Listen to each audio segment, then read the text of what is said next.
নবীর দরবারে বড় গলায় কথা বলা যায় না। এই আয়াতের একটা ব্যাকগ্রাউন্ড আছে। বনু তামিমের বেদুইনরা আসলো নেতা বানানোর জন্য। কে হবে নেতা? বিশ্বনবী সাহাবাদের নিয়ে মিটিং করলেন, ও সাহাবারা পরামর্শ দাও। আবু বকর বললেন, আমার পরামর্শ এই লোকটা নেতা হলে ভালো। সাইয়েদনা ওমর ফারুক বললেন, আমার পরামর্শ এই লোকটা না, ওই লোকটা হলে ভালো। আবু বকর বলেন, না ওমর আপনি বোঝেন নাই, আমি যার কথা বলেছি সেই ইশারা। ওমর কয়, আমি যার নাম প্রস্তাব করছি হাতে ইশারা। আবু বকর বলে, না আমি যার কথা বলছি এইটাই। ওমর কয়, না আমারটাই। ঝগড়াঝাটি আছে না নাই? দুই সাহাবীর তর্কাতর্কির এক পর্যায়ে কণ্ঠ উঁচু হয়ে গেল। বিশ্বনবীর দরবারে সাহাবীদের কণ্ঠ বড় গলায় তারা কথা বললেন। আল্লাহ সহ্য করেন না, এই ধমক দিয়ে কোরআনের আয়াত নাজিল করলেন। আল্লাহু আকবার। আল্লাহ বললেন, ইয়া আইয়ুহাল্লাযীনা আমানু লা তারফাউ আসওয়াতাকুম ফাওকা সাওতিন নবী। খবরদার, নবীর সামনে বসে বড় গলায় উচ্চ স্বরে কথা বলো না। নবীর সামনে বড় গলায় যদি কথা বলো, আনতাহবাতা আমালুকুম ওয়া আনতুম লা তাশউরুন। নবীর গলার চাইতে তোমাদের গলার আওয়াজ যদি বড় হয়ে যায়, তোমাদের সব আমলগুলো বাতিল করে দিবে কে? খবরদার আবু বকর, খবরদার ওমর, নবীর সামনে বসে বড় গলায় কথা বলো না। নামাজ যা পড়েছো বাতিল করে দেব, নফল রোজা যা করেছো বাতিল করে দেব, হজ উমরা যা করেছো বাতিল করে দেব। খবরদার নবীর সাথে বড় গলায় কথা বলো না। এই আয়াত নাজিল হওয়ার পরে কোন সাহাবারা নবীর সাথে আর কথাই বলে না, ভয়ে। হায় হায়, আমল তো বাতিল হয়ে যাবে, বড় গলায় যদি কথা বলি নামাজ বাতিল হয়ে যাবে। আবু বকর আর আসে না, ওমর আর আসে না। বিশ্বনবী ওমরকে যদি ডাক দিতেন, ও ওমর সামনে আসো, সাইয়েদনা ওমর বিশ্বনবীর কাছে এসে কানে কানে ফিসফিসি যেমনি কথা বলে এইভাবে কথা বলা শুরু করে দিলেন। সুবহানাল্লাহ। বিশ্বনবী বলতেন, ও ওমর কি বললা শুনি নাই, জোরে বলো, জোরে বলো, জোরে। কি বললা ওমর, কি বললা, আবার বলো। 3 বার জিজ্ঞেস করা লাগতো। আল্লাহু আকবার। ভয়ের চোটে না জানি আবার বড় গলায় কথা হয়ে যায়, না জানি আবার নবীর সামনে কণ্ঠস্বর উঁচু হয়ে যায়। বিশ্ব নবীর সামনে সাহাবারা আর কথা বলতে চাইতেন। এখন নবী নাই, কিন্তু আমাদের মা বাবা আছে না নাই? খবরদার, মা বাবার সামনে বড় গলায় কথা বলা যাবে না। ইমাম সাহেব, খতিব সাহেব, আধ্যাত্মিক নেতা, ধর্মীয় গুরু, হাক্কানি পীর মাশায়েখ, ইসলামী আন্দোলনের বড় আমির, এদের সামনেও বেয়াদবের মতো বড় গলায় কথা বলা যাবে? যারা হজ উমরা করেছেন তারা দেখেছেন বিশ্বনবীর কবরের উপরে এই আয়াতটা লেখা, যে আয়াতটা এখন আমি তেলাওয়াত করেছি, ঠিক কিনা? এজন্য বিশ্বনবী যেটা শিখিয়েছেন সেটাই ফাইনাল। বিশ্বনবী যতটুকু শিখিয়েছেন সেটাই ফাইনাল। নাকি তারপরও নিজে বুজুর্গি করবেন, তাকওয়াগিরি দেখাবেন, আর এগুলো করা যাবে? এজন্য আল্লাহ বললেন, ইয়া আইয়ুহাল্লাযীনা আমানু লা তুকদ্দিমু বাইনা ইয়াদাইল্লাহি ওয়া রাসূলিহি ওয়াত্তাকুল্লাহ ইন্নাল্লাহা সামিউন আলীম। ও ইমানদারেরা, আল্লাহ আল্লাহর রাসূল যেটা বলেছে সেটাই ফাইনাল। আল্লাহ আল্লাহর রাসূলের চেয়ে বেশি অগ্রগামী হয়ো না, বেশি টপকে যেও না, মাতব্বরি করো না। কারণ আল্লাহ আল্লাহ রাসূল যা বলেছে তার বাইরে যে কাজ করলে কবুল হবে। এরপর আল্লাহ ইমানদারদেরকে আবার ডাক দিলেন, আবার বললেন, ইয়া আইয়ুহাল্লাযীনা আমানু লা তারফাউ আসওয়াতাকুম ফাওকা সাওতিন নবী। ও ইমানদারেরা, খবরদার, নবীর কণ্ঠের চাইতে তোমাদের কণ্ঠ যাতে বড় হয়ে না যায়। কার কথা? আল্লাহ সাহাবাদের বললেন, ও সাহাবারা শোনো শোনো, আমার নবীকে আমি কারো কাছে রাখি নাই, তোমাদের কাছে রেখেছি। আমার নবী তোমাদের সাথে নামাজ পড়ে, তোমাদের সাথে ঘুরতে যায়, তোমাদের সাথে জিহাদ করে। তার মানে এই নয় তোমরা তোমাদের সাথে যেমন ব্যবহার করবা নবীর সাথেও তেমন ব্যবহার করা যাবে নাকি? যাবে যাবে যাবে। আমি আমার বন্ধুরে ডাকলাম, ও সলিমুল্লাহ কেমন আছো? এখন কোন সাহাবী বলতে পারবে না কেউ মোহাম্মদ কেমন আছো, বলা যাবে? যাবে যাবে। বিশ্ব নবীরে ডাকতে হবে, ইয়া নবী আল্লাহ, ইয়া রাসূলুল্লাহ, ইয়া হাবিবাল্লাহ। আল্লাহ বললেন, খবরদার, নবীর কণ্ঠের চাইতে যাতে তোমাদের কণ্ঠ বড় না হয়। নবীর দরবারে বসে যদি বড় গলায় কথা বলো, খবরদার, তোমাদের সব আমলগুলো বাতিল করে দিবে কে? ইয়া আইয়ুহাল্লাযীনা আমানু, ও ইমানদারেরা, লা তারফাউ আসওয়াতাকুম ফাওকা সাওতিন নবী। নবীর দরবারে এসে বড় গলায় কথা বলো না। আছে নাই? কথা শুনতেছেন? নবীর কবরের উপরে আজও এই আয়াতটা লেখা। মসজিদে নববীতে যারা ঢুকবেন, বিশ্বনবীর সালাম দিতে হলে ঢুকতে হয় বাবু সালাম দিয়ে। দরজার উপরে লেখা বাবু সালাম, মানে বিশ্বনবীর সালাম দেয়ার দরজা। ঢুকলাম গত বছর। ঢুকার পরে এটাই হচ্ছে মসজিদে নববীর প্রথম কাতার। ডান দিকে হলো দক্ষিণ দিক, দক্ষিণ দিকে হয়ে মসজিদে নববীর লোকেরা নামাজ পড়ে, কারণ কিবলা হলো দক্ষিণ দিকে, ঠিক কিনা? বাম দিকে পড়বে রাউদাতুম মিন রিয়াদিল জান্নাহ। বিষ্ণুই বলেছেন, মা বাইনা মিম্বারি ওয়া বাইতি রাউদাতুম মিন রিয়াদিল জান্নাহ। আমি বিশ্বনবী যেই মিম্বারের উপর দাঁড়িয়ে জুমার খুতবা দেই, ওই মিম্বার থেকে আর আমার ঘর পর্যন্ত মাঝখানের জায়গাটা দুনিয়ার বুকে জান্নাতের টুকরা। নামাজের জন্য এখানে একটা ধাক্কাধাক্কি হয়। আমি রাত 12টার পরে ঢুকলাম, ভাবলাম আগে এখানে 2 রাকাত নামাজ পড়ি। পুরো মসজিদে নববীর কার্পেট লাল, রেড কালার, শুধু এই রাউদাতুম মিন রিয়াদিল জান্নাহ এটা হচ্ছে হোয়াইট কালার, সাদা কার্পেট করা। ঢুকলাম, 50 থেকে 100 জন করে ঢুকায়, খুব ধাক্কাধাক্কি। ঢুকার পরে এমন একটা জায়গায় নামাজের জায়গা পেলাম, ওইটার উপরে লেখা মাকানু তাহাজ্জুদি রাসূলিল্লাহ, মানে বিশ্বনবীর তাহাজ্জুদের নামাজের জায়গা। আল্লাহর শুকরিয়া জানিয়ে 2 রাকাত সালাত পড়লাম ওইখানে, রাউদাতুম মিন রিয়াদিল জান্নাহ। তারপরে বেরোলাম, বের হয়ে প্রথম কাতার দিয়ে হাঁটছি, নবীরে সালাম দেব। কিছুদূর যাওয়ার পরে রাউদাতুম মিন রিয়াদিল জান্নাতের বর্ডার শেষ। বিশ্বনবীর কবরের আগে বাম দিকে আরো একটু জায়গা আছে। সাইয়েদনা ঈসা আলাইহিস সালাম যখন দাজ্জালকে হত্যা করার জন্য জমিনে নামবে, উনি ইন্তেকাল করার পরে বিশ্বনবীর বাম পাশে, বাম হাতের পাশে যে ছোট্ট জায়গা, এই পাশে সাইয়েদনা ঈসা আলাইহিস সালাম শুয়ে থাকবেন। হাঁটতে আরম্ভ করলাম, পড়ে গেল বিশ্বনবীর কবর। আপনি যদি যান, নিজেরা সামলে রাখতে পারবেন না, ধরে রাখতে পারবেন না, ধৈর্য ধরতে পারবেন না। যে নবীর কথা আজীবন শুনলাম, যে নবীর হাদিসগুলো আজীবন পড়লাম, যে নবীর জন্য দেহের তাজা রক্ত আমরা বিলিয়ে দিতে রাজি আছি না নাই, ওই নবী নাকি এই জায়গায় শোয়া, আমার ওই পেয়ারা নবী নাকি এই জায়গায় শুয়ে আছে। বুকটা ফেসে চিৎকার আসে, চিৎকার দিয়ে নবী গো বলে ডাকতে মনে চায়, কিন্তু খবরদার, নবীর কবরের উপরে আয়াতটা লেখাইয়া, আইয়ুহাল্লাযীনা আমানু লা তারফাউ আসওয়াতাকুম ফাওকা সাওতিন নবী। খবরদার, খবরদার, নবীর কবরের পাশে এসেছো, নবীর দরবারে এসেছো, বড় গলায় কথা বলো না। বড় গলায় কথা বললে তোমার আমলগুলোরে বাতিল করে দিবে কে? হাজার হাজার নবীর পেয়ারা উম্মত চোখের পানি ছাড়ে, দাঁড়া দাঁড়া করে চোখের পানিগুলো ঝরে পড়ে, ধা ধা করে চোখের পানি ছাড়ে, কিন্তু চিৎকার দিতে পারে না। বিশ্বনবীর সালাম দিতে দিতে বের হয়ে যায়। এজন্য বিশ্বনবীর সম্মান আল্লাহর কাছে এত বেশি, দুনিয়াতেও যেমনি বিশ্বনবীর কাছে সে বড় গলায় কথা বলা যায় না, ইন্তেকালের পরে বিশ্বনবীর রওজার সামনে, কবরের সামনে দাঁড়িয়ে আপনি বড় গলায় সালাম দিতে পারবেন। যদি আপনি ওখানে বড় গলায় কথা বলেন, আল্লাহ বললেন আনতাহবাতা আমালুকুম আনতুম লা তাশউরুন, তোমাদের সব আমল বাতিল করে দিবে কে? এজন্য বিশ্বনবীরে খুবই ঠান্ডা মেজাজে, আদবের সাথে, ভদ্রতার সাথে সালাম দিতে হয়, ঠিক কিনা? বিশ্বনবীরে সালাম দিবেন, তারপরে পাবেন সাইয়েদনা আবু বকরের কবর লেখা আবু বকর সিদ্দিক রাদিয়াল্লাহু। তার একটু সামনে গেলে সাইয়েদনা ওমরের কবর, তারপরে আপনি বাবুল বাকি দিয়ে বের হয়ে যাবেন। পড়েন সুবহানাল্লাহ। এরপরে আল্লাহ বললেন ইন্নাল্লাযীনা ইউনাদুনাকা মিন ওয়ারাইল হুজুরাতি আকসারুহুম লা ইয়াকিলুন। ও নবী, আপনার বিবিদের কামরার বাইরে থেকে যারা আপনারে বেয়াদবের মতো ডাকে, এরা বেআক্কেল। লা ইয়াকিলুন মানে কি? বেআক্কেল, আকল নাই। বনু তামিমের লোকগুলো এসেছে, সভ্যতার ছোঁয়া গায়ে লাগে নাই, বেদুইন, এরা ভদ্রতা জানে না। বিশ্বনবীর ঘরে এসে ডাকা শুরু করছে, ইয়া মুহাম্মদ, ইয়া মুহাম্মদ, উখরুজ ইলাইনা, উখরুজ ইলাইনা। ও মুহাম্মদ, বাড়ি আছো নাকি, বাড়ি আছো নাকি, বেরো বেরো। আদব না বেয়াদব? জোরে বলেন।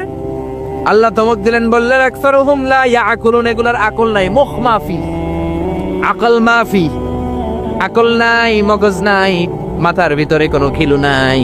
কারণ যেন তেন লোকের কাছে তুমি আসো নাই, এটা নবীর দরবার, ভদ্রতার দরকার আছে না নাই?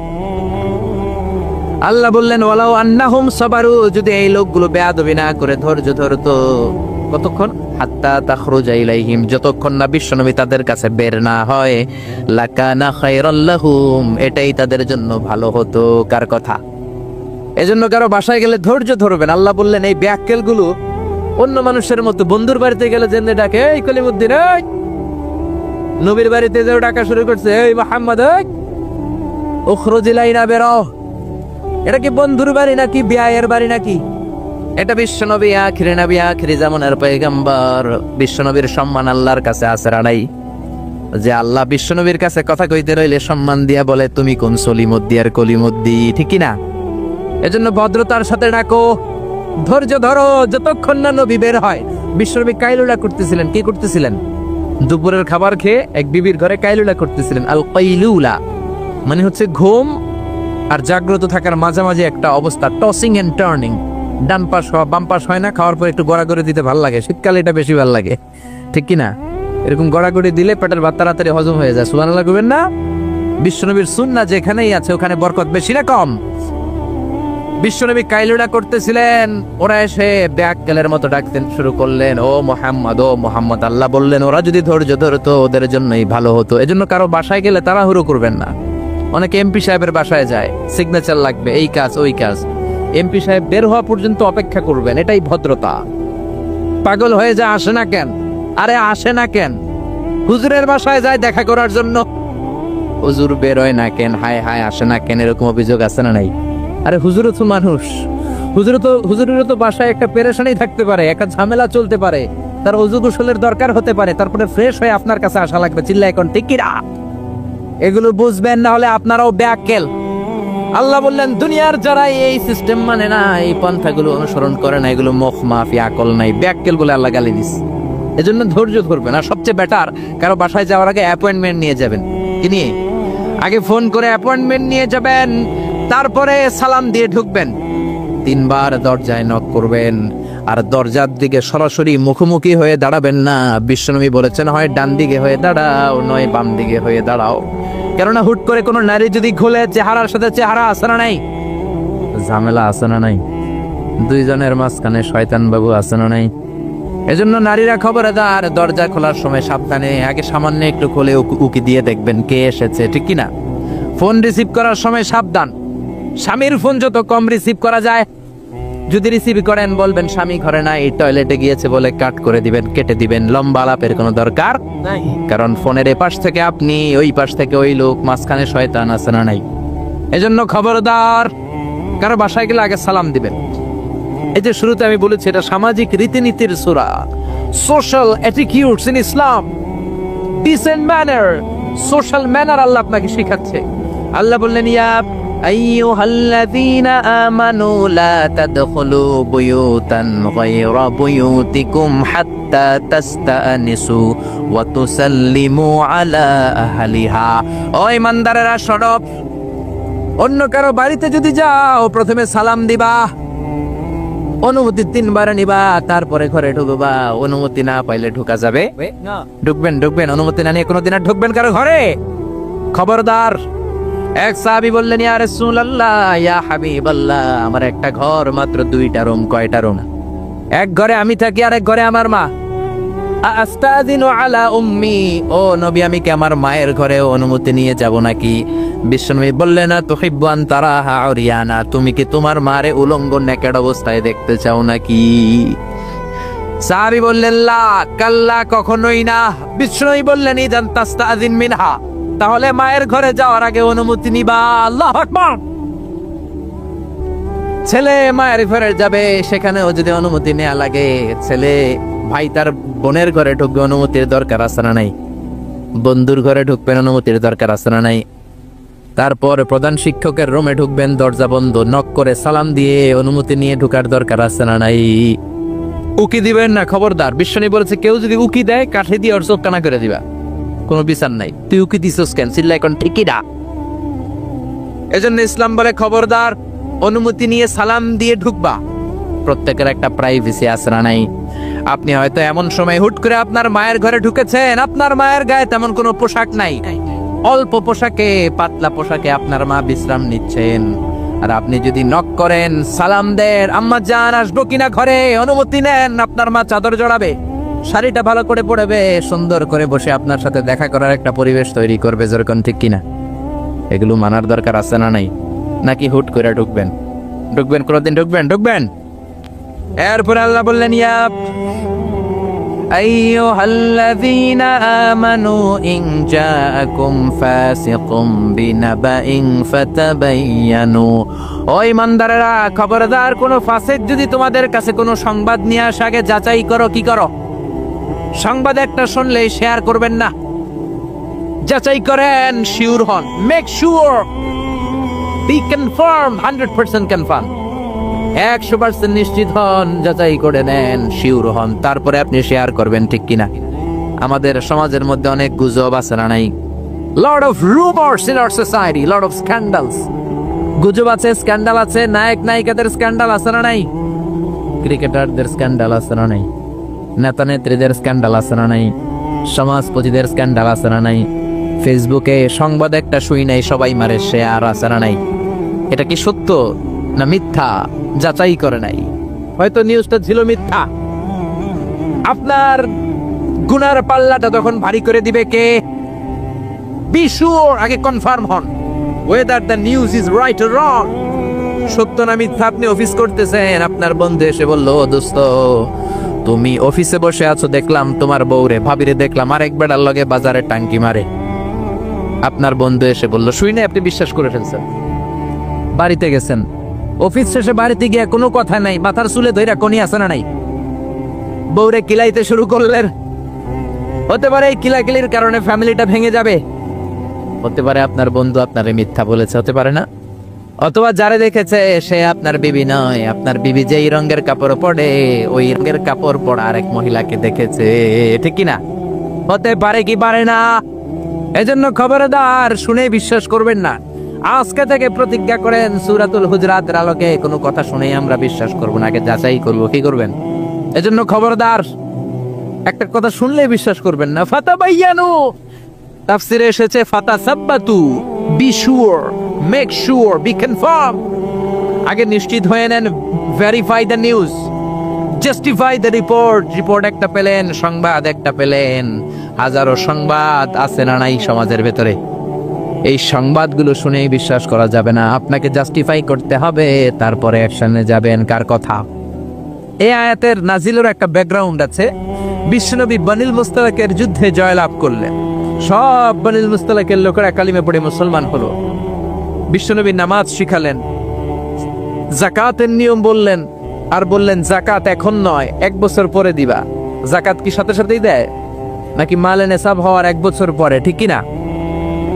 1 বছর পরে আমি আমার সাহাবা পাঠাবো, ওই সাহাবীর কাছে যাকাত দিবা। বিশ্বনবী বনুল মুস্তালিক থেকে মদিনায় চলে গেলেন। 1 বছর পরে যখন আবার ওই দিন আসলো, বিশ্বনবী যাকাত উত্তোলনকারী সাহাবী আল ওয়ালিদ ইবনে উকবারে পাঠালেন, ওয়ালিদ যাও, বনুল মুস্তালিকে অনেক যাকাত জমা হয়েছে, অনেক ওট, ভেড়া, দুম্বার, গম পাবা, নিয়ে আসো যাকাতের মাল।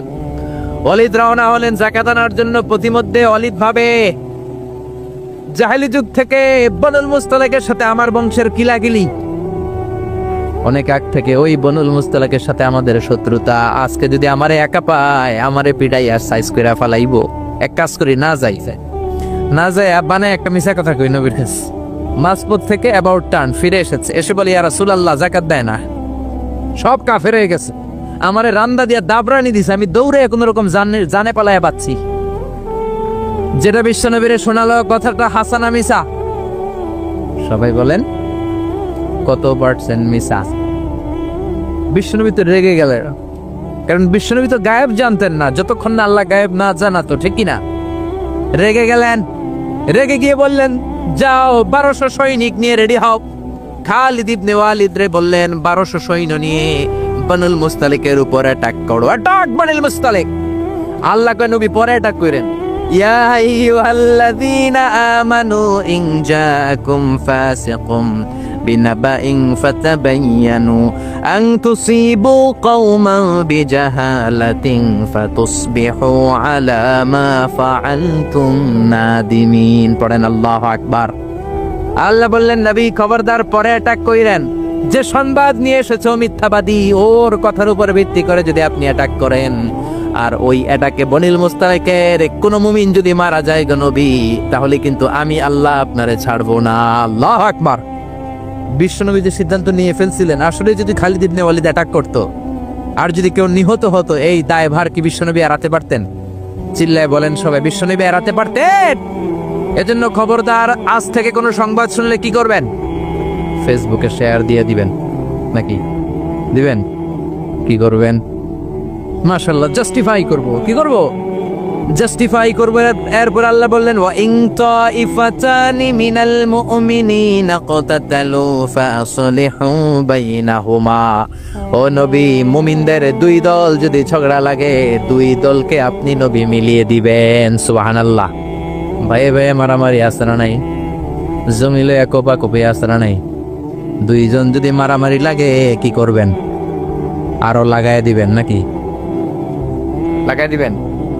একদল আছে লাগায় দেয়, কয় লাগুক, বড় ভালোই লাগে, আর একটু লাগা লাগা লাগা, আসরা নাই, আরো ঝগড়া লাগা। ও মিয়া, এই কায়েমপুর এলাকার মধ্যে কোনো বাড়িতে যদি আগুন লেগে যায় কি দিয়ে নিভাবেন? আগুন লাগলে কি ঢালেন? একদল আছে কেরোসিন তেল ঢালে, আসরা নাই? আগুন ডাকলে, আগুন জ্বললে তেল ঢালা যাবে না, ঢালতে হবে কি? এজন্য আল্লাহ বললেন, ওয়া ইন তাইফাতানি মিনাল মুমিনিনা ক্তাতালু ফাসলিহু বাইনাহুমা। ও নবী, মুমিনদের দুই দল যদি ঝগড়া লাগে মিলিয়ে দেন। দুই ভাই ঝগড়া লাগে মিলিয়ে দেন। স্বামী স্ত্রী যদি ঝগড়া লাগে বসে মিলিয়ে দেন। আপনি যদি মিলিয়ে দেন, আপনার মর্যাদা বাড়িয়ে দিবে কে? বিশ্বনবী সাহাবীদের বললেন, আলা উখবিরুকুম বিআফদালি দারাজাতিস সিয়ামি ওয়াস সালাতি ওয়াস সাদাকাহ। ও সাহাবারা, নফল নামাজের চাইতে বড়, রোজার চাইতে বড়, যাকাতের চাইতে বড় একটা ইবাদত আছে, আমল আছে। ওই আমলটা কি, আমি কি তোমাদের বলবো না? সাহাবারা বললেন, অবশ্যই বলবেন। বিশ্বনবী বললেন, ওই আমলটা হলো ইসলাহু যাতিল বাইন, দুই পক্ষকে মিলায়ে দেওয়া। সারা রাত নামাজ পড়লে আপনার যেই সওয়াব, সকালবেলা ফজরের পর বাইরে দেখলেন দুই রিকশাওয়ালা মারামারি লাগছে। ছোট চিপা রাস্তা হইলে রিকশাওয়ালাকে কি লাগলে আসে না নাই?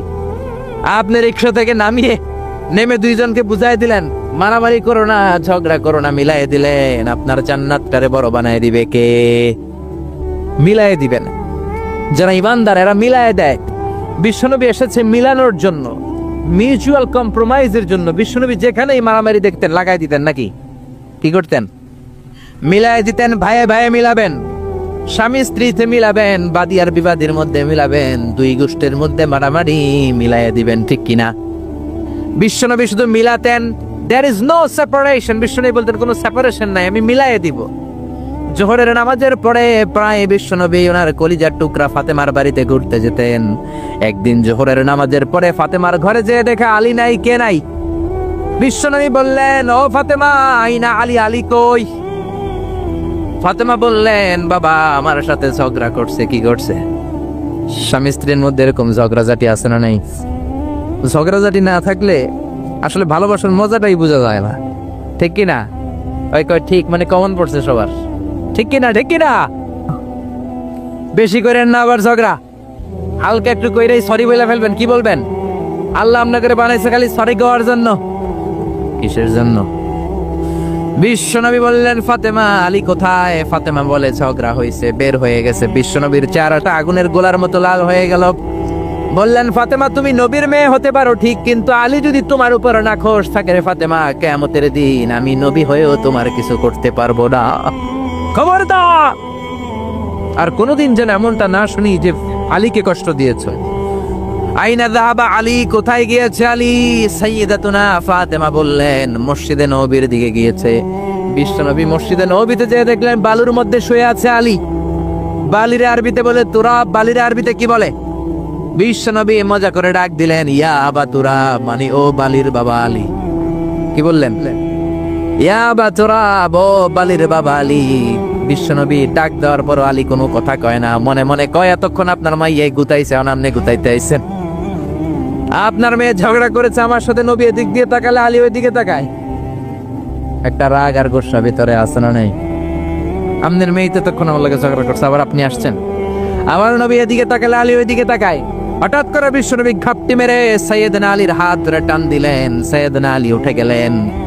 বিশ্বনবী যদি কারো হাত ধরে টান দেয়, ওই লোক আর বসে থাকতে পারে নাকি? বিশ্বনবী বললেন, চলো রে আলী চলো। ঘরে নিয়ে গেলেন, খাটের মধ্যে বসালেন, খাটের মাঝ বরাবর বিশ্বনবী শুইলেন। ডান দিকে আলীরে শোয়ালেন, বাম দিকে ফাতেমারে শোয়ালেন, মাঝখানে বিশ্বনবী। এবার দুইজনকে দুই দিকে শুইয়ে গল্প বলা শুরু করে দিলেন। রাগ ভাঙাইতেছে। এরকম রোমান্টিক শ্বশুর পাইবেন কোথাও? সুবহানাল্লাহ কইবেন না? ডানে আলী, বায়ে ফাতেমা, মাঝখানে বিশ্বনবী শুয়ে গল্প শোনাতে শুরু করলেন। দুইজনের মধ্যে ভালোবাসা করে দিলেন, কোন সুবহানাল্লাহ।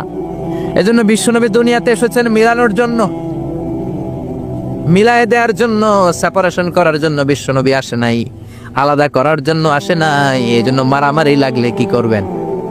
পারবেন তো? পারবেন? কায়েমপুরে আর কোনো মারামারি হইতে দিবেন? বাঘের বাচ্চার মতো চলে যাবেন, সামনে দাঁড়া, আর কিলাকিলি করিস না, কি হয়েছে ক। দুইজন রে বসাবেন, মাথার মধ্যে হাত বুলিয়ে মিলাই দিবেন, ভাইয়ে ভাইয়ে মিলে যাবে, ঠিক কি না? এজন্য আল্লাহ বললেন, ওয়া ইন তাইফাতানি মিনাল মুমিনিনা ক্বাতাতালু ফাআসলিহু বাইনাহুমা। ও নবী, মুমিনদের দুই দল যদি মারামারি লাগে মিলায়া দেন। সুবহানাল্লাহ। বিশ্বনবীর জীবনে যদি আপনি পড়েন অবাক হয়ে যাবেন, যেখানেই গেছে খালি মিলাই দিছে। বিশ্বনবী মক্কা থেকে মদিনাতে হিজরতের আগে মদিনায় দুইটা গোত্র ছিল, একটার নাম আউস আর একটার নাম কি? খাজরাজ। আউস গোত্র খাজরাজ গোত্রের মধ্যে মারামারি, কেউ এই মারামারি বন্ধ করতে পারে না। এই মারামারি 1 বছর 2 বছরের মারামারি নয়, 120 বছরের মারামারি। 10 যুগ। কয় যুগ? বাপে মরার আগে কয় পোলা আমারে কোপাইছে, তুইও কোপাবি। পোলায় মরার আগে নাতিরে কয় খালি কোপাবি, কি করবি? আম করে বহুত কোপাইছে, তোরাও কোপাবি। এই কোপাকুপি আর কেউ থামাতে পারে না। 10 যুগ 120 বছর আউস আর খাজরাজের মধ্যে কোপাকুপি। বিশ্বনবী মক্কা থেকে মদিনায় যেই সপ্তাহে গেলেন, 1 সপ্তাহের ব্যবধানে কোপাকুপিটা বন্ধ করে দিলেন। চিৎকার দিয়ে পড়েন না আল্লাহু আকবার। এজন্য আল্লাহ বলেন, ওয়া ইন তাইফাতানি মিনাল মুমিনিনা ক্বাতাতালু ফাআসলিহু বাইনাহুমা। ও নবী, মুমিনদের দুই দল যদি ঝগড়া লাগে মিলায়ে দিবেন। বিশ্বনবীর কাজ হচ্ছে মিলায়ে দেওয়া। আলেম যারা আছেন তারা বুঝবেন। ইমাম বুখারী একটা চ্যাপ্টার করেছেন বুখারীতে, বলেছেন বাবু কওলিল ইমামি লি আসহাবিহি ইযহাবু বিনা নুসলিহ বাইনাহুমা।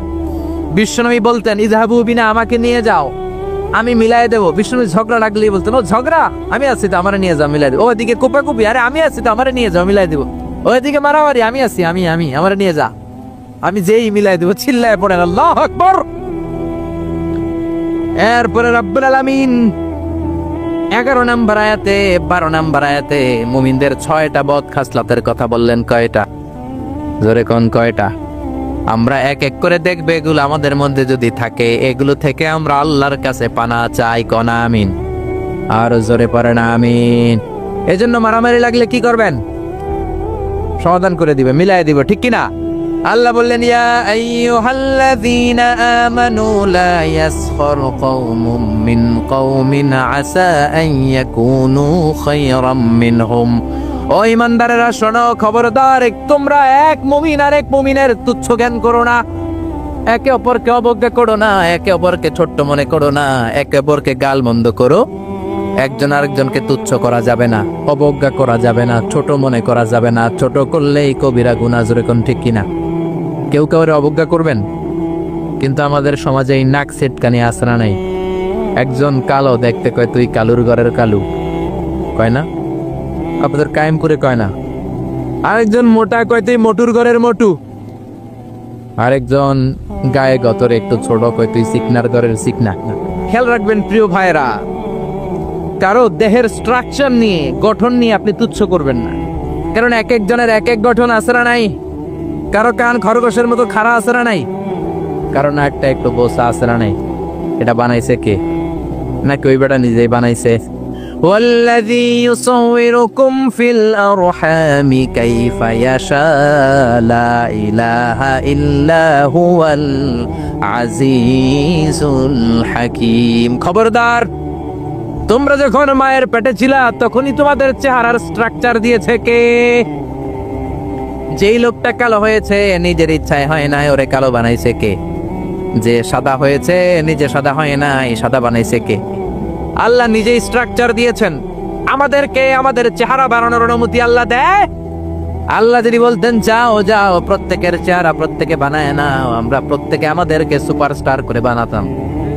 যদি বলতো যাও নিজের চেহারার ডিজাইন নিজেই দাও, তাহলে প্রত্যেকে তো প্রত্যেককে ইউসুফ নবীর মতো সুন্দর করতাম। প্রত্যেক নারী প্রত্যেককে বিশ্ব সুন্দরী বানাতো, প্রত্যেক নারী প্রত্যেককে জুলাইখার মতো করে বানাতো, প্রত্যেক নারী নিজের চেহারাটাকে ঐশ্বরিয়া রায়, জান্নাতুন নাঈম এভরিল করে বানাতো, ঠিক কি না? নিজেকে সবচেয়ে সুন্দরী করে বানাতো, কিন্তু এই সুযোগ আল্লাহ দেয় নাই। মায়ের পেটে থাকতে আমাদের চেহারার ডিজাইন দিয়েছে কে? এজন্য তোর নাক বসা, তুই কালুর ঘরের কালু, তুই সিকনার ঘরের সিকনা, এগুলো বলবেন? বলা যাবে? বলা যাবে? বিশ্বনবীর সাহাবা আব্দুল্লাহ ইবনে মাসউদ, উনার পা দুইটা ছিল একেবারে চিকন। একবার বিশ্বনবীর সামনে যখন খেজুর গাছের উপরে উঠলো খেজুর পাড়ার জন্য, ওনার চিকন পা দুইটা দেখে সাহাবারা হাসাহাসি শুরু করলো। বিশ্বনবী বললেন, আমার ইবনে মাসুদের পায়ের নলা দেখে চিকন হওয়ার কারণে তোমরা হাসো। ইবনে মাসুদের পা দুইটা যদি কিয়ামতের দিন ওই কঠিন মুসিবতের কালে মিজানের পাল্লার উপরে এই পা দুইটা রেখে দেয়া হয়, আল্লাহর কসম এই পা দুইটা উহুদ পাহাড়ের চেয়েও ভারী হয়ে যাবে। কার বদনাম করেন আপনি? কার ব্যাপারে কথা বলেন? খবরদার। হয়তো যারা আপনি গালি দিলেন সে আল্লাহর কাছে আপনার চেয়েও বেশি প্রিয়, জোরে কোন ঠিক কিনা? খবরদার, কারো আকৃতি নিয়ে, দেহের গঠন নিয়ে কোনোদিন তুচ্ছ করা যাবে না। বিশ্বনবীর একজন বিবি ছিল একটু মোটা, ওই বিবির নাম হলো সফিয়া বিনতে হুয়াই ইবনে আখতাব। বিশ্বনবীর একমাত্র কুমারী বউ আয়েশা একদিন ঝগড়া লেগে বিশ্বনবীর কাছে এসে বলল, আপনার মুটকি বউ সফিয়া, মুটি, আপনার মুটি বউ, মুটকি বউ সফিয়া। এই কথাটা বললেন, বিশ্বনবীর চেহারাটা আগুনের গোলার মতো লাল করে দিল কে? বিশ্বনবী বললেন, আয়েশা তুমি এটা কি বললা? কি বললে এটা তুমি আয়েশা? লাকাদ কুলতিলা কালিমাতান ইয়া আয়েশা, ও আয়েশা এমন কথা তুমি বলেছো, লাউ মুজিজাত বিমাইল বাহার, এই কথাটা যদি সাগরের পানিতে রেখে দেয়া হয়, সাগরের চমৎকার নীলাভ পানি মুহূর্তের মধ্যে কুচকুচে কালো হয়ে যাবে রে আয়েশা। আল্লাহু আকবার। শুধু বলছে মুটি, আপনার এই বউটা মুটি। এজন্য আর কখনো কারো গঠন নিয়ে তুচ্ছ-তাচ্ছিল্য করবেন? এজন্য আল্লাহ বললেন, খবরদার, গঠন আকৃতি নিয়ে তুচ্ছ করো না। এরপর আল্লাহ বললেন, ওয়ালা তালমিজু আনফুসাকুম, তোমরা নিজেদের বদনাম করো না, নিজেদের দোষারোপ করো না, অন্যের দোষ খোঁজো না। একদল আছে নিজের কোনো দোষ খোঁজে না, অন্যের দোষ খুঁজে বেড়ায়, আছে না নাই? এজন্য আল্লাহ বললেন, এদের উপর ধ্বংস। ওয়াইলুল লিকুল্লি হুমাযাতিল লুমাযা, খালি দোষ খুঁজে, কই এই লোকটার হাঁটায় একটু সমস্যা, ওটার বসায় সমস্যা, ওর চুলে সমস্যা, ওর এটা সমস্যা, তোর কোনটায় সমস্যা বেটা? ওর এই সমস্যা, তোমার কোনটায় সমস্যা? এজন্য নিজের সমস্যা খুঁজবেন, অন্যের পিছে লাগবেন। মনে রাখবেন, আপনার স্রষ্টার দেয়া সবচেয়ে দামি বিষয় হলো সময়। স্রষ্টার দেয়া আপনার জন্য সবচেয়ে দামি উপহার হলো আপনার সময়। আপনার এই সময়টা অন্যের দোষ খোঁজাখুঁজিতে লাগায়েন না, আপনার নিজের দোষ খোঁজেন, নিজেকে পরিবর্তন করেন, আপনার ক্যারিয়ারটাকে ব্রাইট করেন, আপনার জীবনটাকে সুন্দর করে দিবে কে? এরপর আল্লাহ বললেন, ওয়ালা তানাবাযু বিল আলকাব, খবরদার মন্দ নামে কিংবা উপনামে কাউরে ডেকো না। কার কথা? যার যে নাম ওই নামে ডাকতে বলেছে কে? মন্দ নামে ডেকো না। একজন লোকের বাবা ছিল চোর, আপনি কইলেন চোরের বলা চোর, ও তো চুরি করে নাই, ওর বাবা ছিল চোর, ওর বাবার দোষ ওর কাঁধের মধ্যে লাগানো যাবে? আবার ওর যেই নাম রয়েছে ওই নামেই ডাকতে বলেছে কে? ইসলামের নামটা অনেক গুরুত্বপূর্ণ, খেয়াল রাখবেন। যার যে নাম সে নামে ডাকবেন, কারণ তুদআউনা ইয়াউমাল কিয়ামাতি বিআসমাইকুম ওয়া আসমাই আবাইকুম, কিয়ামতের দিন তোমাদের নাম ধরে, তোমাদের বাবার নাম ধরে তোমাদের ডাকবে কে? কিন্তু আমরা নাম চেঞ্জ করে ডাকাডাকি আমাদের সমাজে আছে না নাই? বাবা মা আদর করে ইসলামের প্রথম খলিফা তার নামের সাথে মিলিয়ে নাম রেখেছে আবু বকর, ওরা ডাকে বক্কুইরা। কি ডাকে? বাবা মা রেখেছে আব্দুল কুদ্দুস, ওরা ডাকে কুদ্দুচ্চা। ইসলামের প্রথম তীর জিহাদের ময়দানে যে সাহাবী প্রথম তীর নিক্ষেপ করেছে সাদ বিন আবি ওয়াক্কাস, বাবা মা আদর করে ছেলের নাম রেখেছে সাদ বিন আবি ওয়াক্কাস, এতরে ডাকে আক্কাইচ্চা। আছে না নাই? এখন আমার নাম মিজানুর রহমান আজহারি, আমারে যদি কোন মিজাইন না, আমার শুনতে ভালো লাগবে? জোরে বলেন। এমন তো আপনিও আপনার নামটা বাঁকা করে বললে আপনার ভালো লাগবে? মনে রাখবেন, প্রত্যেকের নামটা প্রত্যেকের কাছে বড় যত্নের, প্রত্যেকের কাছে প্রত্যেকের নামটা বড় আদরের, প্রত্যেকের কাছে প্রত্যেকের নামটা বড় সোহাগের। এর নাম আব্দুল্লাহ, এর নাম কাউসার, এর নাম রহিম। আরে রহিম, আব্দুল্লাহ, কাউসার তো কত আছে, এটা মনেই হইতে পারে আপনার কাছে, কিন্তু যার নাম আব্দুল্লাহ তার কাছে আব্দুল্লাহ নামটা অনেক যত্নে।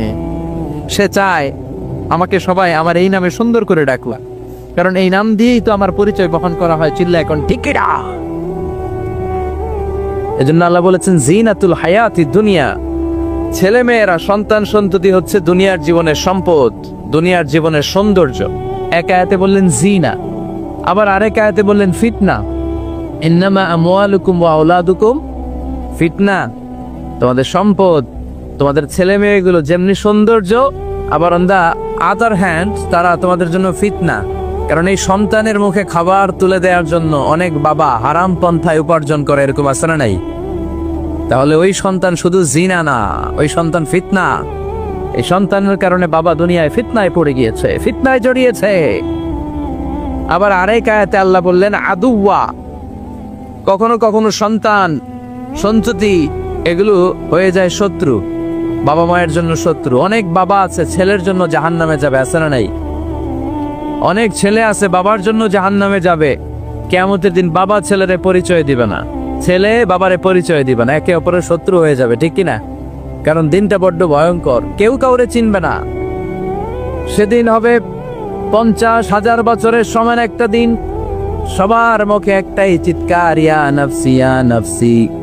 আকাশের জলজলে সূর্যটা অনেক দূরে, তারপরেও তাকাতে কত সমস্যা হয়, অনেকেই ভাবে আছেন। সেই সূর্যটা, তেজদীপ্ত সূর্যটা কিয়ামতের মাঠে মাথার একেবারে কাছাকাছি চলে আসবে। সূর্যের প্রচন্ড তাপে মাথার মগজগুলো গলে গলে নাকের ছিদ্র আর কানের ছিদ্র দিয়ে বেয়ে বেয়ে পড়বে। সফাতান অরাতান মুশাতান গুরলা, পায়ে দেওয়ার মতো কারো জুতা থাকবে না। আজকে যে বাটা জুতা পরে আসছেন, অ্যাপেক্সের জুতা, কিয়ামতের দিন জুতা থাকবে পায়ে, গায়ে জামা থাকবে না। Everyone will stand up as naked. There is no dress, no costume, no garment in their body.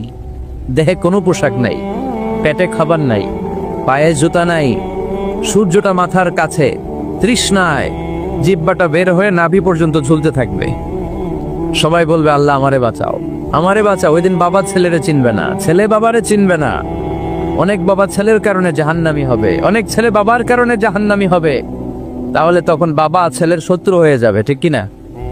তাহলে কোরআন সাধারণত বলল কিছু কিছু জিনিসের প্রতি মানুষের আকাঙ্ক্ষা জনমভর, এর মধ্যে অন্যতম হলো সন্তান সন্ততি। এই সন্তান কখনো হয়ে যায় জিনা মানে সৌন্দর্য, আবার এই সন্তান কখনো হয়ে যায় ফিতনা মানে পরীক্ষা, আবার এই সন্তান কখনো হয়ে যায় আদুয়া মানে শত্রু, ঠিক কিনা? আমাদের সন্তানরা যেন আমাদের জন্য পরীক্ষাও না হয়, শত্রুও না হয়। আমাদের সন্তান যেন আমাদের চক্ষু শীতলের কারণ হয়, ঠিক কিনা? এজন্য আল্লাহ মুমিনদেরকে শিখিয়ে দিয়েছে, দোয়া করো, আল্লাহর কাছে চাও যে আল্লাহ আমাকে এমন সন্তান দেন, আমাকে এমন স্ত্রী দেন যাদের দিকে তাকালে আমার চোখ জুড়িয়ে যাবে। আল্লাহ বললেন তোমরা আমার কাছে চাও আর পড়ো, রব্বানা هب لنا من أزواجنا وذرياتنا قرة أعين وجعلنا للمتقين إماما। ও আমাদের রব, আমাদের কেমন স্ত্রী দান করেন, এমন সন্তান দান করেন যে স্ত্রীদের দিকে তাকালে, যেই সন্তানের দিকে তাকালে আমাদের হৃদয়টারে জুড়িয়ে দিবে কে? এরকম স্ত্রী, এরকম সন্তান আমরা চাই কি চাই না? ঘরে ঢুকার পরে স্ত্রীর দিকে তাকালে কলিজা ঠান্ডা হয়ে যায়, সন্তানের দিকে তাকালে হৃদয়টা জড়িয়ে যায়। এরকম সন্তান আমরা চাই না? কথা বলতে হবে, চাই কি চাই না? এরকম সন্তান কেমন করে আপনারা গঠন করবেন, কেমন করে সন্তানকে মানুষের মতো মানুষ বানাতে হয়, এই নিয়ে কিছু কথা আজকে আমরা শুনবো। মনোযোগ আছে? কষ্ট হচ্ছে না তো? আমি যতক্ষণ আছি ততক্ষণ থাকবেন? মাশাআল্লাহ মাশাআল্লাহ। তাহলে থাকেন আমার সাথে, বসেন, কথা বলি কিছু। আসলে এগুলো খুব জরুরি ওয়াজ। কি করে ফ্যামিলি ঠিক করবেন, কি করে দাম্পত্য জীবনটাকে সুখময় করবেন, কি করে সমাজটাকে ভারসাম্যপূর্ণ করবেন, কি করে ছেলে মেয়েদেরকে মানুষের মতো মানুষ করবেন, এগুলো জানার দরকার আছে না নাই? এর কারণ আমি প্রায়ই বলি, খেয়াল করে শুনেন, খুব জরুরি কথা, এদিক সেদিক তাকানো যাবে না, সময় কম। আমার দিকে তাকায়, আমার দিকে তাকায়। এই পৃথিবীতে গরুর পেট থেকে যেটা বেরোয় এটা গরু হয়ে যায়, ছাগলের পেট থেকে বেরোলেই ছাগল হয়ে যায়, মুরগির পেট থেকে বেরোলেই মুরগি হয়ে যায়, কিন্তু মানুষের পেট থেকে বেরোলেই ওটা মানুষ হয়ে যায় না, ওটা মানুষ করতে হয়, মানুষ বানাতে হয়, ঠিক কিনা? খালি চোখে আপনি যা দেখেন সব কিন্তু মানুষ না, এগুলো জনসংখ্যা, এগুলো কি বাড়ছে জনসংখ্যা, কমছে মানুষ। এজন্য আমরা আমাদের ছেলে মেয়েদেরকে মানুষের মতো মানুষ বানাতে চাই। ইনশাআল্লাহ পড়েন। এখন কিভাবে মানুষের মতো মানুষ বানাবো? অনেক মা বাবা ছেলে মেয়েদেরকে নিয়ে উদ্বিগ্ন, আমাদের কাছে আসে, হুজুর কি করব ছেলেটারে নিয়ে, কোন প্রতিষ্ঠানে দিব, কিভাবে মানুষ করব হুজুর একটু বলে দেন। এরকম উদ্বিগ্ন অভিভাবক আছে না নাই? সব বাবা মাই চায় ছেলে মেয়েদের উজ্জ্বল ভবিষ্যৎ। কোন বাবা মা চায় তার ছেলেটা টেন্ডারবাজ হোক? উত্তর দেন। কোন বাবা চায় তার ছেলেটা চাঁদাবাজ হোক, তার ছেলেটা ধর্ষক হোক, এসিড নিক্ষেপকারী হোক? না, চায় না। সব বাবা মাই চায় তাদের ছেলে মেয়ে মানুষের মতো মানুষ হোক। আজকের এই চমৎকার দুপুরে, চমৎকার অপরাহ্নে আমরা জানার চেষ্টা করব কেমন করে ছেলে মেয়েদেরকে মানুষের মতো মানুষ বানাবো। অনেকগুলো পয়েন্টস আপনাদের সাথে শেয়ার করব। বাবা মায়েরা, বাবারা এখানে আছেন, মায়েরা আছেন মহিলা প্যান্ডেলে, সবাই খেয়াল করে শুনেন কিভাবে ছেলে মেয়েদেরকে মানুষ করবেন। ভালো ছেলে মেয়ে পাওয়ার প্রথম পদ্ধতি হচ্ছে, বাবার দায়িত্ব হচ্ছে ছেলে মেয়েদের জন্য ভালো মায়ের ব্যবস্থা করবে। কিসের ব্যবস্থা? কারণ মা হচ্ছে production house, kind of factory.